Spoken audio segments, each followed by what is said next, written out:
Blood-red cross. In the month of November of the year 1899, I found myself guest in the house of one of my oldest friends, George Rowan. This beautiful place in Yorkshire was an ideal holiday resort. It went by the name of Rowan's Folly and had been built on the site of a former dwelling in the reign of George. The house was now replete with every modern luxury. It, however, very nearly cost its first owner the whole of his fortune, yet the most precious heirloom of the family. This was a pearl necklace of almost fabulous value. It had been secured as booty by a certain Geoffrey Rowland at the time of the Agincourt, and was originally been the property of one of the Dukes of Genoa, and had even been for a short time in keeping of the Pope. From the moment that Geoffrey Rowland took possession of the necklace, there had been several attempts made to deprive him of it. Sword, fire, water, poison, all had been used, but ineffectually. The necklace with its 80 pearls, smooth, symmetrical, pear-shaped, with a translucent white color, and with a subdued iridescence, was seen in possession of the family, and was likely to remain there, as George Rowland told me, until the end of time. Each bride wore the necklace on her wedding day, after which it was put into the strong room and, as a rule, never seen again until the next bridal occasion. The pearls were roughly estimated to be worth from £2,000 to £3,000 each, but the historical value of the necklace put the price almost beyond the dreams of avarice. It was reported that in the autumn of that same year, an American millionaire had offered to buy it from the family at their own price, but as no terms could be listened, the negotiations fell through. George Rowland belonged to the oldest and proudest family in the West Riding. No man looked a better gentleman, more fit to uphold ancient dignities. He was proud to boast that from the earliest days no stain of dishonor had touched his house, that the women of his family were as good as the men, blood pure, and their morals irreproachable, their ideas. I went to Rowan's Folly in November and found the pleasant, hospitable, and cheerful hostess, Lady Kennedy, Rowan's only sister. Tony Ripley was, however, the center of all interests. Rowland was engaged to Antonia, and the history was romantic.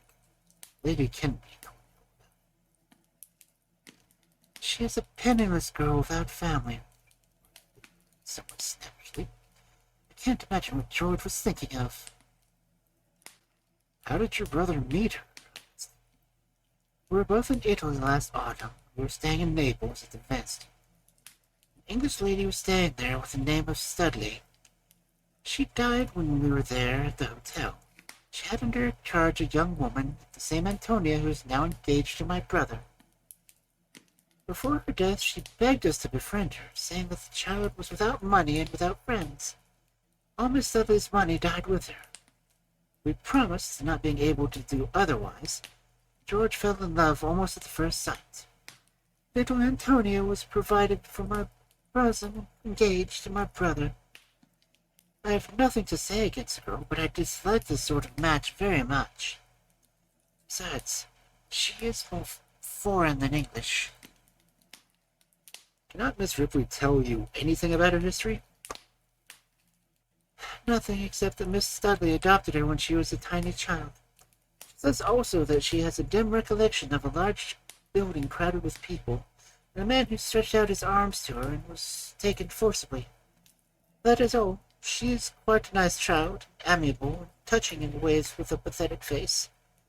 But no one knows what her ancestry is. There you are, Antonia. What is the matter now? The girl tripped across the room. She was like a young fawn, with a smooth olive complexion, dark of eye, and mysteriously beautiful, with a graceful step which is seldom granted to a girl. My lace is come, she said. Martin was unpacking it, but the bodice is made with a low neck. Lady Kennedy frowned. "You were too absurd, Antonia," she said. "Why don't you dress like the other girls? I assure you this peculiarity of yours is always wearing your dress high in the evening annoys George." "Does it?" she answered, and she stepped back and put her hand to her neck, just below her throat. Constant habit of hers, as I afterwards had occasion to observe. "It disturbs him very much," Lady Kennedy said. "He spoke to me about it only yesterday. Please understand, Antonia, that at the ball you cannot possibly wear a dress high as your throat. It cannot be permitted." "I shall be properly dressed on the night of the ball." Her face grew crimson, deadly pale. "But only once a fortnight that time, but I shall be ready." There was a solemnity about her words. She turned. "Antonia is a very trying character," said Lady Kennedy. "Why won't she act like the other girls? She makes such a fuss about wearing proper evening dress that she tries my patience. But she is all crochets." "Sweet little girl, for all that," was my answer. "Yes, men like her." Soon afterwards, as I was strolling on the terrace, I met Miss Ripley. She was sitting in a low chair. I noticed how small and slim, young she looked, and how pathetic was her expression on her face. When she saw me, she seemed to hesitate. Then she came to my side. "May I walk with you, Mr. Druce?" she asked. "I'm quite at your service," I answered. "Where shall we go?" "Doesn't matter. I want to know if you will help me." "Certainly, if I can, Miss Ripley." "It is important. I want to go to London." "Surely that is not very difficult." "They won't allow me to go alone, and they are both very busy. I've just sent a telegram to a friend. I want to see her. I know she will receive me. I want to go tomorrow. May I venture to ask you if you should be my escort?" "My dear Miss Ripley, certainly," I said. "I will help you with pleasure." "It must be done," she said in a low voice. "I have put it off too long.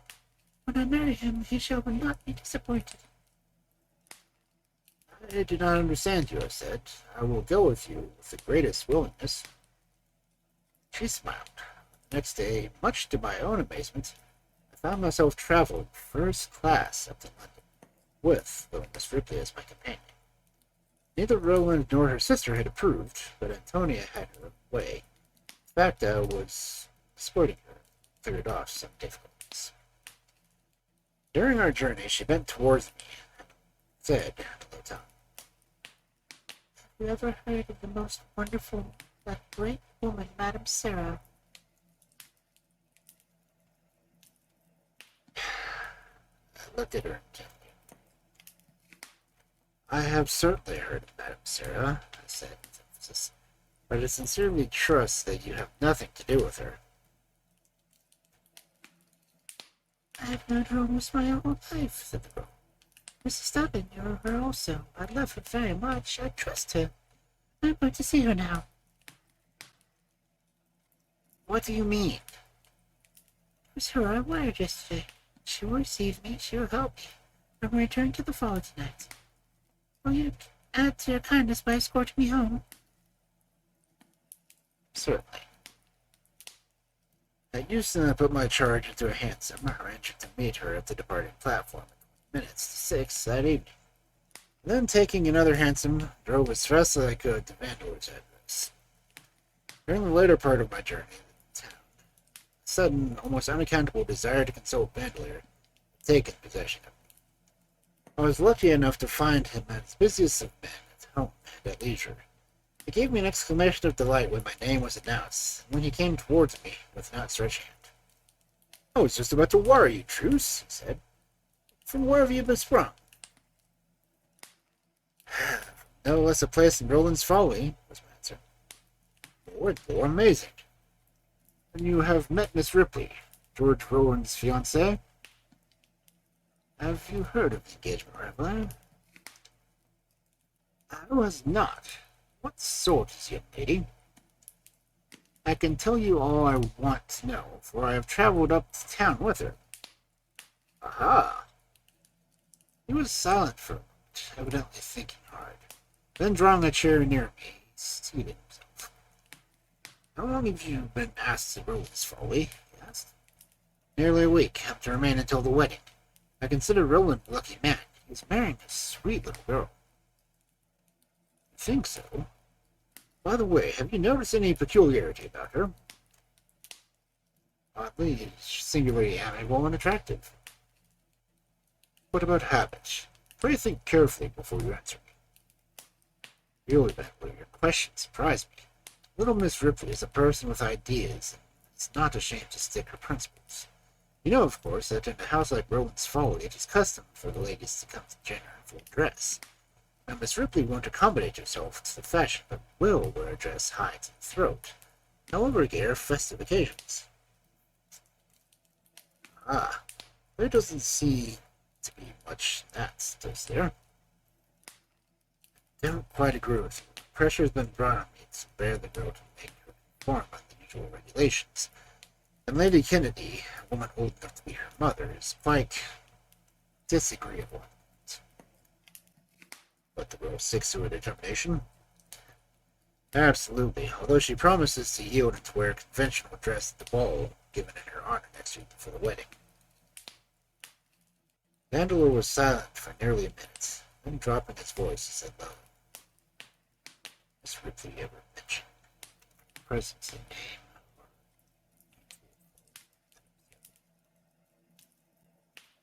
How strange you should ask. On our journey to town today, she told me that she knew the woman. She had known her for the greater part of her life. Poor child, she even loves her. Vandeleur, that young girl is with Madame Sara now. It's shame through Eustace no immediate danger, but I may as well tell you that through my secret agents I have made discoveries which show that Madame has another iron in the fire. That once again she is preparing to convulse society, and that little Miss Ripley is the victim. You must be mistaken. So sure am I that I want your help. You are returning to Roland's Folly tonight, and Miss Ripley, she goes with me. And there's 6 o'clock train. So far, good. By the way, has Roland spoken to you lately about the pearl necklace? No. Why do you ask? Because I understand that it is his intention to have a pearl slightly altered and set in order to fit Miss Ripley's slender throat. Also, to have a diamond clasp affixed in place of somewhat insecure one with the present attached with strong pearls. Mr. Theodore and Mark of Bond Street would take the commission, always in preparation. A messenger, accompanied by 2 detectives, was to go to Roland's Folly to fetch the treasure. The whole thing was countermanded. Roland, having changed his mind, had decided that the strong rooms at the Folly were the best place to keep the necklace. He's not mentioned this of it to me, I said. How do you know? I have emissaries. One thing is certain. Little Miss Ripley is to wear the pearls on her wedding day. The Italian family, distant relatives of the present Duke of Genoa, to whom the pearls had belonged. They were stolen shortly before the Battle of Agincourt, are again taking active steps to secure them. You have heard the story of the American millionaire? Well, that was a blind. The necklace was in reality to be delivered into the hands of the old family as soon as he had purchased it. Now, Druce, this is the state of things. Madame Sara is an adventuress and the cleverest woman in the world. Miss Ripley is very young and ignorant. Miss Ripley is to wear the pearls on her wedding day. Madame wants them. Can you infer the rest? What do you want me to do? I asked. Go back and watch. If you see anything to arouse suspicion, wire to me. What about telling Roland? I would rather not consult him. I want to protect Miss Ripley, but at the same time to get Madame into my power. She decided to elude us last time, but she will not this time. ideas invades her to her room. Why, the woman is being more trusted, run after, admired, day by day. She appeals the greatest foibles of the world. She knows how valuable secrets and is adept at the art of restoring beauty to a certain extent, conquering the ravages of time. She is at present aided by an Arab, the most dangerous man I have ever seen, with the subtlety of a serpent, the leader of everyone has seen fingers. It's not an easy thing. And yet you mean to do? Someday perhaps. His eyes were bright. Seldom seen him look more excited. After a short time I left him. Miss Ripley met Meade. She was silent and unresponsive, and she looked depressed. Once I saw her put her hand to her neck. "Are you in pain?" I asked. "Might be a doctor, Mr. Druce, from your question." "Answer me," I said. She was silent for a moment, and she said slowly, "You are good, and I think I ought to tell you. But will you regard this a secret? You wonder perhaps how it is that I don't wear a low dress in the evening. Why, I will tell you. On my throat, just below the throat, there grew a water mole, large, brown, and ugly. The Italian doctors would not remove it on the account of its position. It lies just over what they said was an aberrant artery. The removal might cause very dangerous hemorrhage. One day Madame Sara said the doctors were wrong, and that she could easily take it away and leave no mark behind. I hesitated for a long time, but yesterday, when Lady Kennedy spoke to me as she did, I made up my mind. I wired to Madame and went to see her today. She gave me chloroform and removed the mole. My neck is bandaged up and it smarts a little. I'm not to remove the bandage until she sees me again. She is very pleased with the result and says that my neck will now be as beautiful like the other women's, and that I can give the night ball, wear lovely Brussels lace that Miss Kennedy has given me. That is my secret. Will you respect it?" I promised, and soon afterwards we reached the end of our journey. A few days went by. One morning the breakfast center was the little Signora, and we played with her food. An open letter lay by her plate. Roland, by whose side she always sat, turned to her. "What does it matter, Antonia?" he said. "Have you had an unpleasant letter?" "It is from—" "From who, dear?" "Madame Sara." "What did I hear you say?" cried Lady Kennedy. "I have had a letter from Madame Sara, Lady Kennedy." "That shocking woman of the Strand, that adventuress! My dear, is it possible that you know her? Her name is in the mouth of everyone. She is quite notorious." Instantly the room became full of voices, some talking loudly, some gently, but all praising Madame Sara. Even the men took her part. As the women, they were unanimous about her charms and her genius. In the midst of the commotion, little Antonia burst into a flood of tears and left the room. Roland followed after her. What occurred next I cannot tell, but in the course of the morning I met Lady Kennedy. "Well," she said, "the child has won, as I knew she would. Madame Sara wishes to come here, and George says that Antonia's friend is to be invited. I shall be glad when the marriage is over and I can get out of this. It is really detestable that in the last days of my reign I should have to give that woman the entree of my house." She left me, and I wandered into the entrance hall. There I saw Roland. He had a telegraph form in his hands, on which he had written words. "Ah, Deuce," he said. "I'm sending a telegram to the station. What do you want to send to? One, two?" I was seated myself by the table which held the telegraph forms. "No, I don't think I'm taking too great a liberty," he said suddenly. "I should like to ask a friend of mine here for a day or two." "20 friends if you like, my dear Druce. What a man you are to apologize for such a trifle. Who is the special friend?" No less a person than Eric Vandeleur, the police surgeon at Westminster. What? Vandeleur, the gayest, jolliest man I've ever met? Would you care to come? Owen's eyes were sparkling with excitement. I think so, more especially if you will give him leave to say what you would welcome him. But tell him to come. We shall have 1,000 welcomes, the best rooms in the house, the best horse. Get him to come by all means, Druce.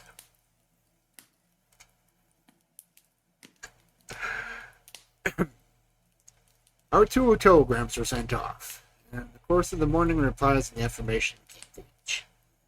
That evening, Madame Sara arrived, came by the last train. The brougham was sent to meet her. She entered the house shortly before midnight. I was standing in the hall when she arrived. I felt a momentary sense of pleasure when I saw the start in her eyes. But she was not a woman to be caught off her guard. She approached me at once with outstretched hand and eager voice. "This is charming, Mr. Druce," she said. "I do not think anything pleases me more." Then she added, turning to Roland, "Mr. Dixon Druce is a very old friend of mine." Roland gave me a bewildered glance. Madame turned and began to talk to her hostess. Antonia was standing near one of the open drawing rooms. She had on self-dress of pale silk. I'd seldom seen a more graceful little creature, but the expression on her face disturbed me. It wore now the fascinating look of a bird when a snake attracts it. Could Madame Sara be the snake? Was Antonia afraid of this woman? The next day, Lady Kennedy came to me with a confidence. "I'm glad your police friend is coming," she said. "It will feel safer." Vandeleur arrived at 12 o'clock, was my answer. "Well, I am pleased. I like that woman less and less. I was amazed when she dared to call you a friend." "Oh, we met before on business," I answered guardedly. "Tell me anything further, Mr. Druce?" "You must excuse me, Lady Kennedy." "Her assurance is unbounded." "She has brought a maid from nurse with her, a most extraordinary-looking woman. That perhaps is allowable, but she has also brought a black servant, an Arabian. He goes by the name of Ahmed. I must say he is a picturesque creature with his quaint oriental dress. He is all in flaming yellow this morning. The embroidery on his jacket was worth a small fortune. But his staring of a woman annoys me. She goes on as though she were somebody."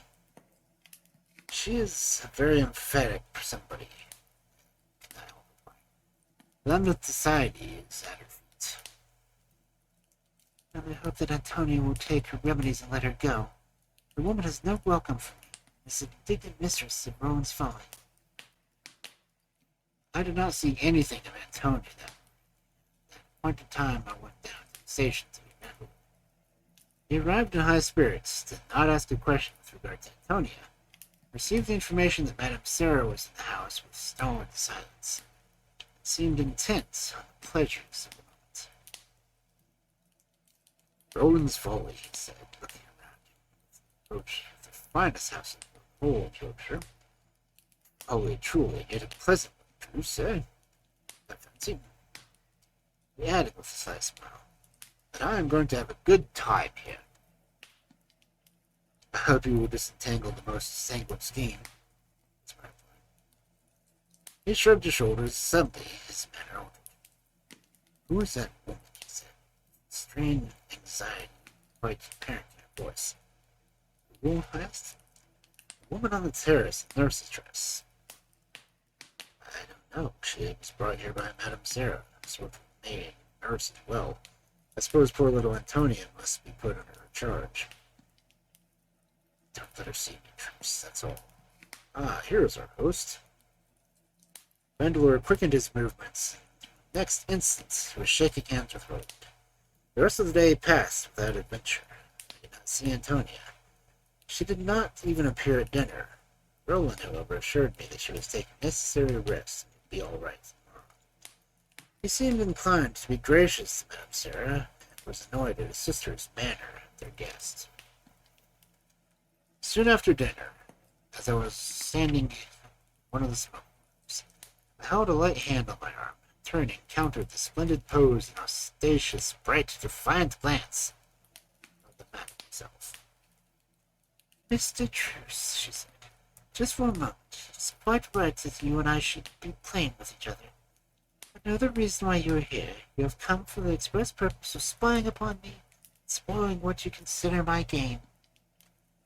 But understand, Mr. Druce, that there is danger to yourself when you intervene in the schemes of one like me. Forewarned is forearmed. Someone came into the room. The ball was but a week off. Preparations for a great event were taking place. Attracted to the house at the left, a great room built for this purpose. Roland and I were walking down to this room on a special morning. He was communicating on its architecture, merits, and telling me what band it intended to have in the musicians' gallery. For Estonia, glided into the room. "Oh, pale are you, little Antonia," he said. This was his favorite name for her. He put his hand to her chin, raised her sweet, blushing face, and looked into her eyes. "Ah, you want my answer. What a persistent little puss it is.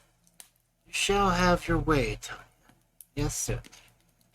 For you I will grant what has never been granted before. All the same, what will my lady say?" He shrugged his shoulders. "But you will let me wear them whether she is angry or not," persisted Antonia. "Yes, my child, I have said it." She took his hand and raised it to her lips, then with a curtsy tripped out of the room. "Rare, bright little bird," he said. "You know, I feel that I have done an extraordinarily good thing for myself in securing little Antonia. No troublesome mamma-in-law, no brothers or sisters, not my own and not emphatically mine to consider, just the child herself. I'm very happy and a very lucky fellow. I'm glad my little girl has no past history. She's just her dear little dainty self, no more and no less."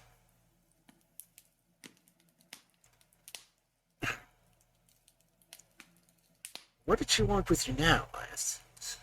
"Little witch," he said with a laugh. "The pearls, the pearls. She insists on wearing the great necklace on the night of the ball. Dear little girl. I can fancy how the bambles will gleam and shine on her fair throat." I made no answer, but I was certain that little Antonia's request did not emanate from herself.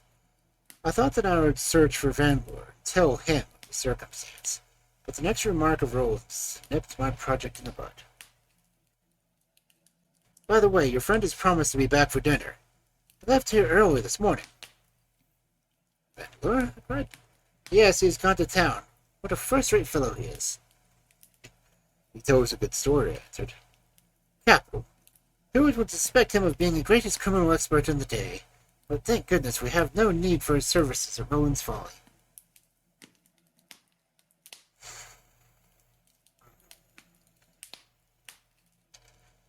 Late in the evening, Vanlore returned. He entered the house just before dinner. I observed with the brightness in his eyes and the tense gravity in his manner that he was satisfied with himself. This case was always a good sign. At dinner he was his brightest self, courteous to everyone, and to Madame Sara in particular. Late that night, as I was preparing to go to bed, he entered my room without knocking. "Druce, it is all right." "All right," I cried. "What do you mean?" "You'll soon know. The moment that I saw that woman, I had no suspicions. I was in town today making some interesting inquiries. I am primed now on every point. Expect a denouement of a startling character very soon.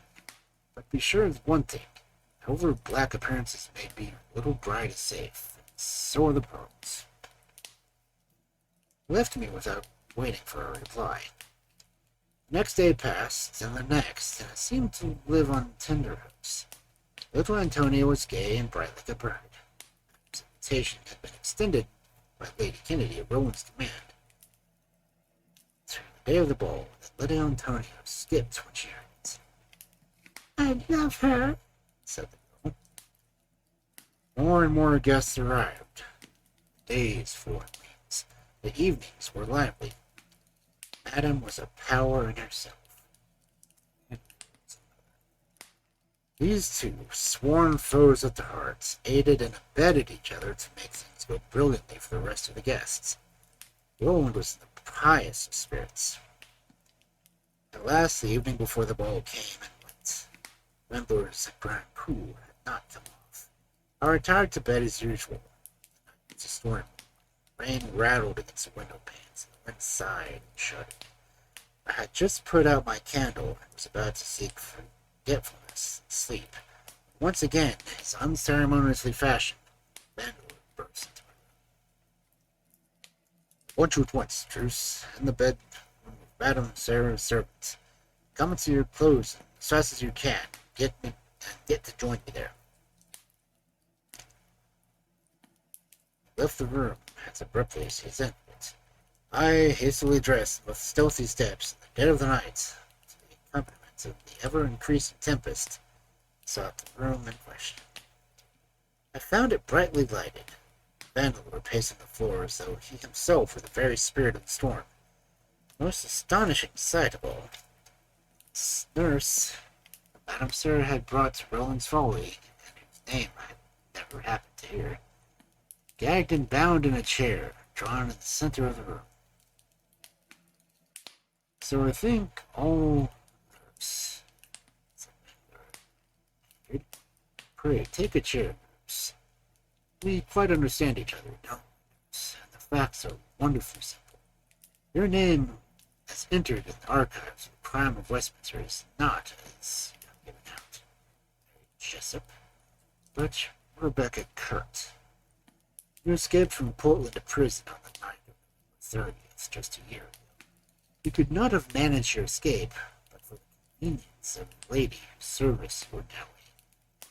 Your crime was forgery, with a strong and very daring attempt at poisoning.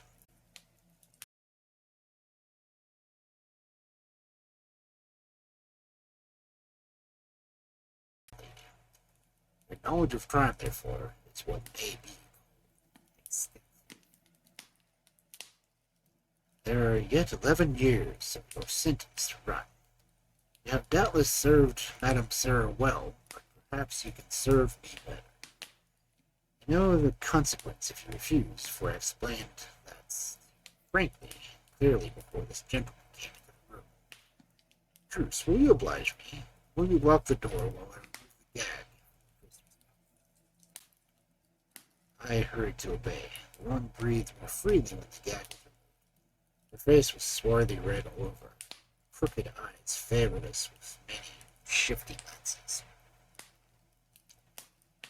Now then, have the goodness to begin, Rebecca Curt, said Wendler. Tell us everything you can. She swallowed hard. You forced me. You won't mind that part, Wendler. The story, please, Miss Curt. If looks could kill, Rebecca Curt would have killed me with it. I gave her in return a gentle, bland glance. She started. Madam knows a secret about Antonia Ridley. What nature? It concerns her parentage. And that is. The woman hesitated. The names of her parents, please, said Wendler. The voice is cold, hard as iron. Her father was an Italian by birth. His name? Count Giletti. He was unhappily married and stabbed his English wife in excess of jealousy when Antonia was 3 years old. He was executed for his crime on the 20th of June, 18... The child was adopted and taken out of the country to an English lady who was present in court. Her name was Mrs. Dudley. Madame Sara was also present. She was much interested in the trial and had met an interview afterwards with Mrs. Dudley. It was arranged that Antonia should be called by the surname Ripley, the name of an old relative of Mrs. Dudley's, and that her real name and history were never to be told to her. I understand, said Midler. This is of deep interest, is it not, Druce? I nodded, too much absorbed in watching the face of the woman to have time for words. But now, continued Midler, there are reasons why Madame should change her mind. Secrets. Is that not so, Mrs. Kurt? Yes, said Miss Kurt. You have the kindness to continue. Madame has an object. She blackmails the Signor. She wants to get the Signor completely into her power. Indeed, is she succeeding? Yes. How has she managed? Be careful what you say, please. The mode is subtle. The young lady has a disfigured mole or wart on her neck, just below the throat. Madame removed the mole. Quite a simple progress, doubt not, said Lord Carolstone. Yes, it was done easily. I was present. The young lady was conducted right into a chamber with a red light. Rendler's extraordinary eyes suddenly leapt into fire. He took a chair and drew it so close to Miss Kurt's face that his face was within a foot or two of hers. Now, be very careful what you say, he remarked. You know the consequence yourself, unless this narrative is absolutely reliable. She began to tremble, but continued. I was present at the operation. Not a single ray of ordinary light was allowed to penetrate. The patient was put under cloth. It was removed. Afterwards, Madame wrote something on her neck. Words were very small and neatly done. They formed a cross on the young lady's neck. Afterwards, I heard what they said. Read them. I can't. You will know in the moment of victory. I choose to know now. The detective from my division at Westminster comes here early tomorrow morning. He brings handcuffs and I will tell the rest. Words are these. I am the daughter of Paolo Giuletti, who was executed for the murder of my mother, June 20th, 18... How were these words written? With the nitrate of silver. Fiend! He jumped up and began to pace at once. I'd never seen his face so black and unforgivable rage. You know what this means? He said at last to me. Nitrate of silver eats into the flesh and is permanent. Once exposed to the light, in this case, is hopeless. The helpless child becomes her own executioner. The nurse looks up restlessly. The operation was performed in a room with a red light, she said. Up to the point, the present words have not been seen. Unless the young lady exposes her neck to the blue rays of ordinary light, they will never be seen. In order to give her a chance to keep her deadly secret, Madame has had a large carbuncle of reddest, deepest red cut prepared. It is the shape of a cross, suspended in fine gold and almost invisible thread. This is what the Signora is to wear in dress, full evening dress. It will keep in its place, for the cross will be cleaned, dusted, and gum. But it cannot be in the Madame's aim to hide the fateful words, said. You are concealing something, nurse. Her face grew red. After a pause, the following words came out with great reluctance. The young lady wears a carbuncle as a reward. Ah, said now we are beginning to see daylight. As a reward for... The madam wants something which the Signora can give her. This is the case of exchange. The carbuncle which hides the fatal secret is given in exchange for that which the Signora can transfer to Madame. I understand at last. Really, Druce, I feel myself privileged to say that all the malevolent... Never mind, he said. We are keeping the nurse. Nurse, you have answered all my questions with praiseworthy exactitude. But Before you return to your well-earned slumber, I have one more piece of information to seek from you, which is entirely by Miss Ripley's desire. Was it in any respect owing to Madame Sara's investigations that the young lady is permitted to wear the pearl necklace on the night of the dance? You have, of course, nurse, heard of the pearl necklace. Rebecca Kurt's face showed that she undoubtedly had. I see you are acquainted with the most interesting story. Now answer my questions. The request to wear the necklace tomorrow was suggested by Madame, was it not? Yes. Period out. So, in some excitement. It was all the point all else intended. All. That would do. Thank you. You understand from this day you are absolutely in my service. As long as you serve me faithfully. I will do my best, sir, she replied, seeking around. The moment we were alone, and sort of simplified themselves, he said. I fail to understand, was my answer. I should say the complications, alarming ones, abound. Nevertheless, I see my way clear, Druce. It is not for you to be so long out of bed. In order that you may repose soundly, return to your room. I will tell you frankly what my mode of operation will be tomorrow. The simplest plan would be to tell Roland everything. For various reasons, it does not suit me. I take an interest in it. She does chooses to conceal her secret. At past, remember, she does not know it. The poor child will certainly be told everything tomorrow.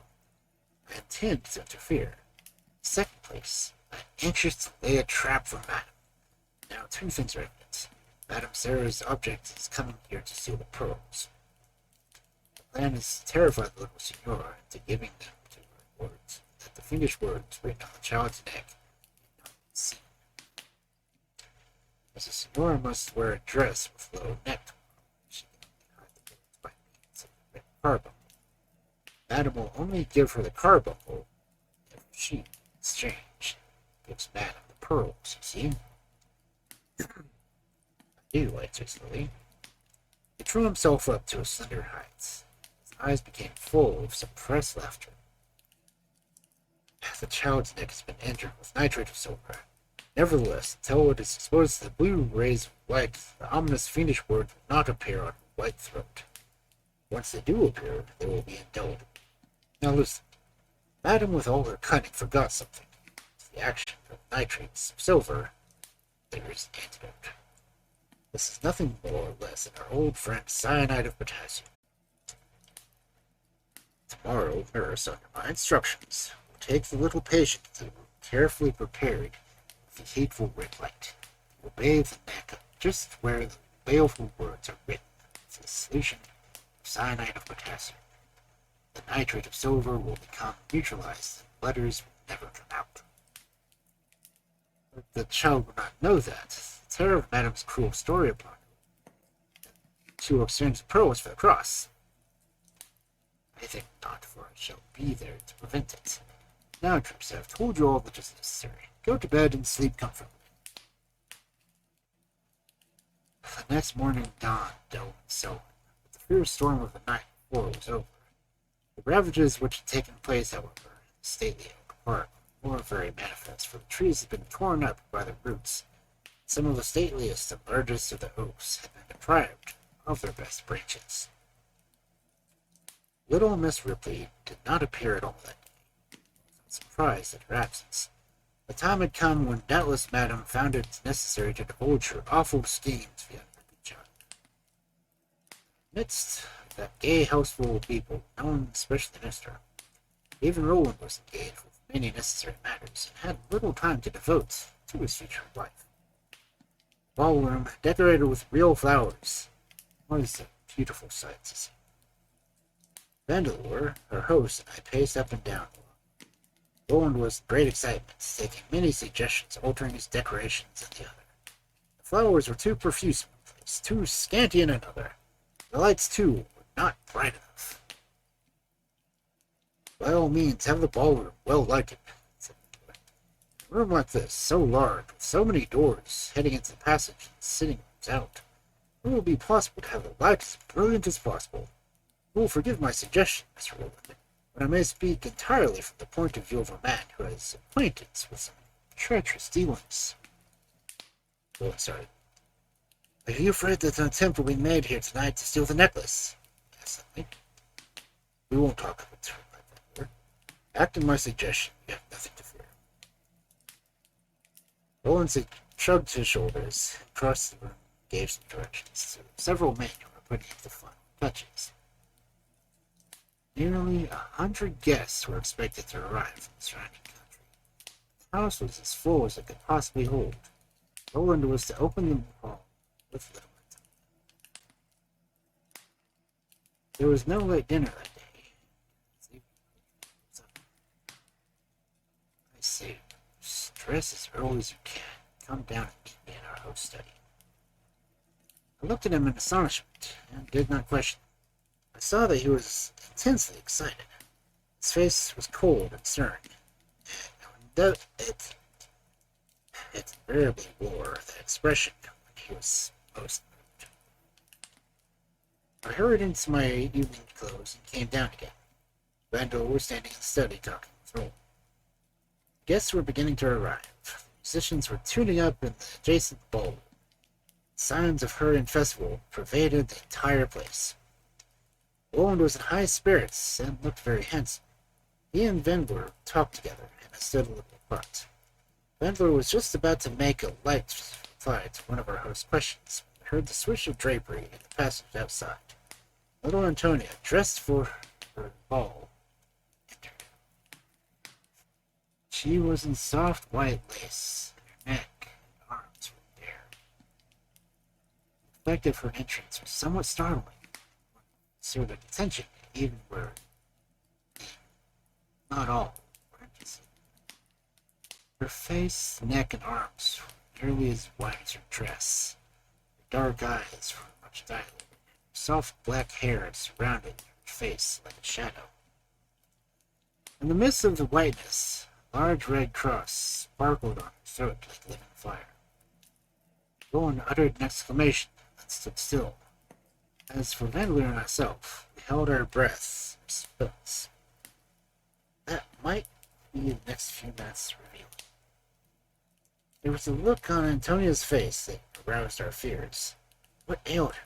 She came forward like one blind, as one in her sleep. One hand was held slightly in advance, and though she meant to guide herself by sense of touch. She certainly saw neither Vandler nor me, but when she got close to Roland, blind expression left her eyes. She gave a sudden and exceedingly bitter cry and ran forward, flinging herself into his arms. Kiss me once before we part forever. Kiss me once before we part, she said. Dear little one, I answered, what is the meaning of this? Are you not well? There, Antonia, cease trembling. Before we part, my dear. But there is no thought of parting. Let me look at you, darling. Ah. He held her at arm's length and gazed at her critically. No girl could look sweeter, Antonia, he said. You have come now to the finishing touch, the beautiful pearls. What is this, my dear? Why should spoil your white neck with anything so incredulous? Let me remove it. She put up her hand to her neck, thus covering the crimson cross. Then her wild eyes met Vandler's. She seemed to recognize his presence for the first time. Remove it safely, said the nurse, speaking in a semi-whisper. Roland gave him an astonished glance. His look seemed to say, leave us, but Vandler did not move. See this thing out, he said to me. Meanwhile, Roland's arm encircled Antonia's neck. His hand sought for the clasp of the narrow little thread that held the crusted lace. One moment, said Antonia. She stepped back a pace. Trembling her voice left it. Gathered strength. Her fear gave way to dignity. This was the hour of her deepest humiliation. Yet she lived.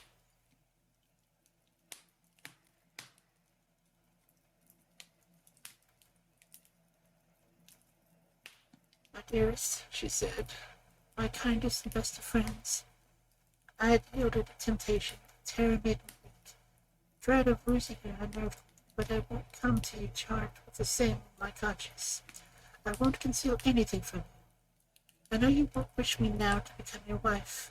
Nevertheless, you shall know the truth. What do you mean, Antonia? What do your strange words signify? Are you mad? Said Lord Roland. No, I wish I were, but I am no mate for you. I cannot bring dishonor to your honor. Madame said it would be hidden, but at this, she touched the cross, would hide it. For this I was to pay, yes, to pay a shameful price. I consented for the terror was so cruel, but I came here and looked into your face, and I could not do it. Madame shall have her blood-red cross back, and you shall know it. You shall see. With a fierce gesture, she tore the cross from her neck, flung it on the floor. The pearls for this, she cried. The pearls was her price. But oh, rather than you knew, take me to your brightest light, and you will see for yourself. Roland's face wore an expression impossible to fathom. The red cross lay there on the floor. Antonia's eyes were fixed on his. She was no child to be humored. She was a woman, and despair was driving her wild. She said, take me to your brightest light. He took her hand without a word and led her with a light, full rays of electric-powered light to the place into day. Look, cried Antonia. Look, Madame wrote it here, here. She pointed to her throat. The words are hidden, but the light will soon cause them to appear. You will see for yourself. You will know the truth. At last you will understand who I really am. She pointed to her throat. There was a silence for a few minutes. Antonia kept pointing. Its eyes were fixed upon it. After a breathless period of agony, Vandalier stepped forward.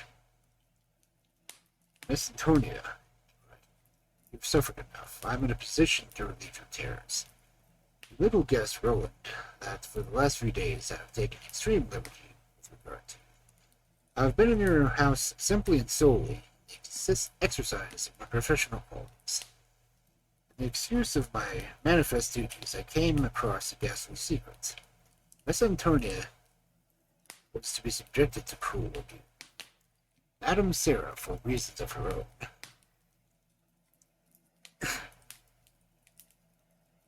had invented one of the most fiendish plots it has ever been my happy lot to come across. But I have been in time. Miss Antonia need fear nothing. Her neck contains no ghastly secret. Listen, I have saved you. The nurse whom Madame believed to be devoted to her service considered it best for potential reasons to transfer herself to me. In my direction, she bathed your neck today with the preparation of cyanide of potassium. I do not know what that is, but it is a chemical preparation which neutralizes the effect of what that horrible woman has done. You have nothing to fear. Your secret lies buried beneath your white skin. What was that mystery? Your actions, Antonia, your words, Vandalier, are enough to drive a man mad. What is it all about? I will know. Miss Ripley can tell you or not, as she pleases, replied Vandalier. No happy child was to be blackmailed, and Sarah's object being to secure the pearl necklace worth the king's ransom. The cross was given in exchange for the necklace. That was what he defeated. Ask me no questions, sir. If this young lady chooses to tell you, well and good. If not, her secret is her own. Vandalier bowed back towards me. The secret is mine, cried Antonia. But it is also yours, George. I will not be your wife with this ghastly thing between us. You may never speak to me again, but you shall know all the truth. My word, a brave girl. I respect her, whispered Vandalier. Sometimes our work is far from this Antonia is concerned. This was the finish. We left the room. Now we see Madame Sara, my friend. We go to her rooms. Her walls have ears in her case. She doubtless knows the whole Dunning already. But we will have to find her at once. She can scarcely have escaped yet. He flew upstairs, and I followed him. We went from one corridor to another, and at last we found Madame's apartments. The bedroom door stood wide open. Back in her Madame herself was nowhere to be seen, but there was every sign of a hurried departure. There was Madame Sara. Rebecca Kurt shrugged her shoulders. Had she gone down? Is she in the ballroom? Speak, said Edward. The nurse gave another shrug. I only know that Ahmed the Arabian rushed in here a few minutes ago. What's your answer? He was excited. He said something to Madame, and I think he had been listening, eavesdropping, he thought. Madame was convulsed with rage. She thrust things together, and she's gone. Perhaps you can catch her.